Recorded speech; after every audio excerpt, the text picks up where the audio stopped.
আসসালামু আলাইকুম। আমরা চলে আসছি আজকে হলো আগারগাঁও নতুন রাস্তা, এই জামে মসজিদ আছে এই সাইডে, জামে মসজিদের সামনে। তো এখানে আমরা খাইতে আসছি হলো মূলত আসছি হাঁস খাওয়ার জন্য, কিন্তু হাঁস খাওয়া হয় না, আমরা খাইছি ক্যাকড়া।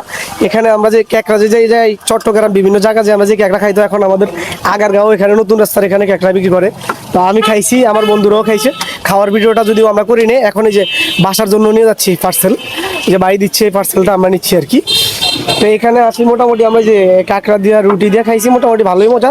তবে সব আমার কাছে আনকমন লাগছে হলো এই বিষয়টা আর কি, যে আমরা কাঁকড়া খাইতে যাই চট্টগ্রাম বা সমুদ্র এলাকায়, এখানেই পাওয়া যায় কাঁকড়া, সমুদ্র এলাকার যাওয়া লাগে না আর কি। এটা হচ্ছে আগারগাঁও ঢুকলে নতুন রাস্তা, জামা মসজিদের সামনে এই বাইরের দোকান। এখানে খাই আমি মোটামুটি ভালোই বুঝলাম। আর আজকে আমরা শুক্রবার তো বের হয়েছি হলো অন্য অন্য জায়গায় ঘুরবো, কিন্তু বৃষ্টির জন্য আমাদের আজকে ঘোরাটোরা হইলো না। আমার এক চেষ্টা বন্ধু আমার খাওয়াইতে আনছে, চেষ্টা বন্ধুরও যদিও ক্যামেরার সামনে দেখাইলাম না আমি। তো আমরা খাইছি মোটামুটি কাঁকড়া, আর হইলো পার্সেল নিয়ে লইছি বাসার জন্য একটা। বৃষ্টির মধ্যে বেশি কথা আর কি কম। আজকে ওতেই পর্যন্ত, আল্লাহ হাফেজ, সবাই ভালো থাকবেন।